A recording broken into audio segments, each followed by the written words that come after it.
때문에 이게 합격증입니다. 요거는 연세대학교 입학처에서 나오는 합격증인데요. 서울대 이건 일부분이고요. 서울대학교에 보낸 학생만 제가 대략 따져봐도 직접적으로 한 400여 명 되고요. 네, 안녕하세요. 자, 정은표 탤런트 아들이 정지웅이라는 학생이 서울대에 입학했다는 것이 화제가 됐었죠. 정지웅 학생, 학생의 학생의 IQ가 169라고 뭐 뉴스에도 나오고 뭐 신문 기사로도 많이 났습니다. 서울대에 입학을 했다. 그리고 또 우리가 잘 아는 연예인이고 또 이제 TV에도 나왔던, 애기였을 때 나왔던 정지훈 학생이라는 탤런트 자녀가 서울대학교에 입학해서 화제가 됐는데요. 그러면 그래서 사람들이 막 댓글을 달고 막 그런 내용들을 보니까 역시 뭐 서울대는 머리가 IQ가 좋아야지 가는 곳이구나.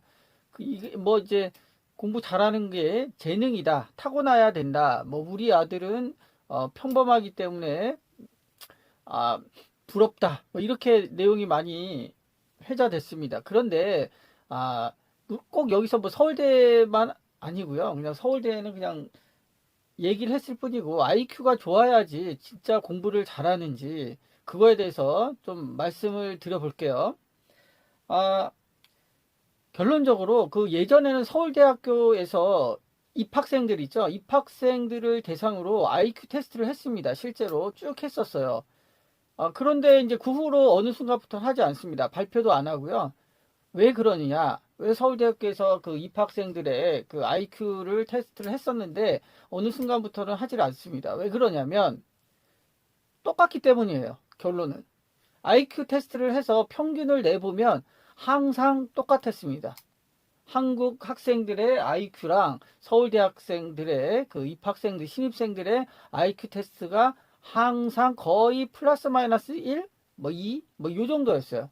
어떤 한 해는 플러스 1, 어떤 한 해는 마이너스 1. 그러면 거기에 서울대 들어간 학생 중에는 IQ가 또 편차가 있을 수 있죠. 뭐 130이 있을 수도 있고 뭐 90이 있을 수도 있고 96이 있을 수도 있고 그렇습니다. 평균이 104 정도였어요. 104. 우리나라 IQ랑 똑같죠. 그런데 이제 제가 이쪽 학원업계 있기 전에도 그 전에 회사에 있을 때 그때 이제 카이스트 학생들 졸업한 학생들 사람들 그다음에 뭐 포스텍 박사학위 받는 애들 그 친구들하고 같이 일을 했었는데요. 우리가 생각하는 그런 IQ의 소유자들은 아닙니다. 뭐 계산을 뭐 암산으로 척척 해내고 그러지는 않았어요. 뭐 우리가 영화에서 보거나 그런 사람들은 아니었습니다. 거의 평범했습니다. 그러니까 정지웅 학생의 IQ가 169라고 해서 서울대에 입학한 거는 절대 아닙니다. 그거는 이제 가십거리죠, 가십거리. 그리고 IQ 테스트라는 게 공부 학업과 연관성이 있느냐 그걸 연구한 것들이 많습니다. 특히나 미국에서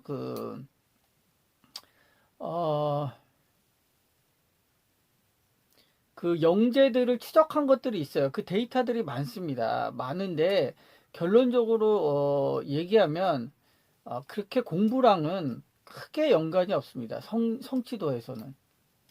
결론적으로 얘기하면요. 논문들이 많고요. 내용들이 많이 있어요.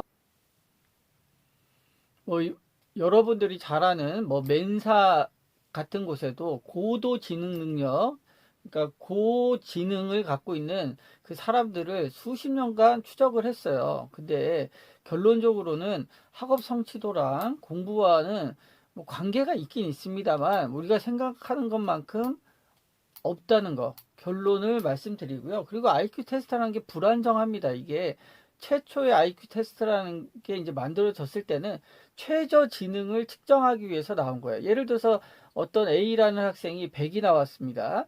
그 다음에 B라는 학생이 뭐 극단적으로 극단적인 건 아니지만 130이 나왔어요. 그럼 IQ가 100인 학생과 테스트했을 때 130인 학생 중에서 누가 IQ가 좋냐? 이건 신뢰성이 떨어집니다. 최저는 신뢰성이 있는 거죠. 그러니까 130 나왔지만 IQ가 이 사람은 100이 나왔지만 IQ가 100이 나왔지만 130이 나올 수 있는 가능성이 있는 거죠. 그러니까 최저를 측정하기 위해서 만들어진 거예요. 무슨 소리인지 알겠죠? 내 IQ가 평균 104가 나왔다, 100이 나왔다 그러면 최하가 100이고요. 그 이상의 IQ를 가졌을 가능성이 있다는 겁니다. 꼭 그 사람의 IQ가 100인 건 아니에요. 그러니까 최초에 그렇게 나왔고, IQ 테스트라는 것이 굉장히 불안정합니다. 요새 우리나라에서 인기가 있는 웩슬러 검사라는 것도 많이 있죠. 또 많이 부모님들이 관심 있어 합니다. 이렇게 신화가 있죠. IQ가 높으면 공부를 잘 할 것이다. 이렇게. 그런데 IQ 잘하는 집단 중에 예를 들어서 명문대학에 입학한 학생이 100명 중에 IQ가 굉장히 고지능 지수를 갖고 있는 100명 중에 10명이 명문대에 갔다 그러면 그냥 평범한 IQ를 갖고 있는 집단 100명 중에 또 그 명문대를 간 학생의 비율도 10%입니다. 10%예요. 이거는 잘 알려진 얘기입니다. 그러니까 공부라는 거, 학업 성취라는 것은 사실 IQ 하나로 좌우되질 않습니다. IQ는 최저만 맞춰주면 됩니다. 공부라는 거에 있어서는. 그러니까 IQ가 좋다 그래서 애가 공부를 잘하고 이런 거는 맞지가 않습니다. 그거는 이제 저학년 때는 가능할 수 있어요. IQ 테스트라는 게 자체가 나이가 어린 연령대를 기준으로 이렇게 신뢰성이 높기 때문에 그럴 수는 있습니다. 그렇지만 그걸로 이루어지진 않아요. 더 많은 것들이 있습니다. 공부를 잘하는 거에서는. 그렇기 때문에 그거에 좌우되지 않으니까 열심히 공부하시길 바라고요. 그리고 여기서 영재라는 것은 IQ로 영재가 나눠지지 않습니다. 여기 참고로 말씀드리면요. 영재는 세 가지가 있습니다. IQ는 평균 이상만 되면 돼요. 영재성에 있어서는. 그 다음에 제일 중요한 게 창의성입니다. 영재라는 거. 영재의 정의는 학계에 따라서 또는 학설에 따라서 많이 나뉘지만 가장 이제 보편적으로 지금에 와서는 인정받는 게 영재의 이제 큰 3요소는 평범한 IQ 이상, 그 다음에 창의성입니다. 창의성이 굉장히 중요해요. 영재라는 것은. 근데 이제 창의성은 측정이 불가능합니다. 창의성이 항상 발휘되는 것도 아니기 때문에 시험 봐서 나오지도 않습니다. 오랜 기간 봐야 되는 거죠. 창의성이 가장 중요한데요. 이거는 시험이나 IQ 테스트로는 알 수가 없습니다. 그 다음에 과제 집착력이죠. 과제 집착력. 그래서 여러분들이 이렇게 IQ가 좋은 고지능 지수인 사람들 또는 그런 자녀를 또 우리 아이가 IQ가 좋길 바라면서 IQ 테스트 같은 경우를 보러 다니시는 분들도 많은데요. 그러지 않으셔도 됩니다. 공부는 지능 지수가 평균 이상만 되면 거의 똑같다고 보시면 됩니다.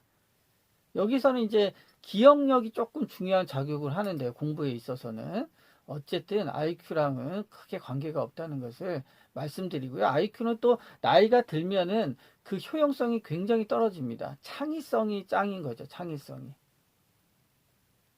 그러니까 창의성이 좋아지도록 이렇게 다양한 어렸을 때는 경험을 하는 거고요. 또 IQ 때문에 스트레스를 받지 마시고 또 그런 검사를 특별히 할 필요도 없고요. 내 아이가 IQ가 좋은 것처럼 보이는데 테스트했더니 그냥 보통이더라. 좀 낮게 나왔더라. 이런 거에 대해서 너무 깊게 실망하지 않으셔도 됩니다. 다시 얘기하지만 공부라는 것은 IQ로 좌우되는 경우는 극히 일부입니다. 극히 일부니까요. 그런 거에 너무 뭐랄까요? 기대하시거나 또 거기에 좌지우지 되지 않으셨으면 좋겠습니다. 자, 오늘 여기까지 하고요. 또 좋은 일들 많이 있으시기 바랍니다.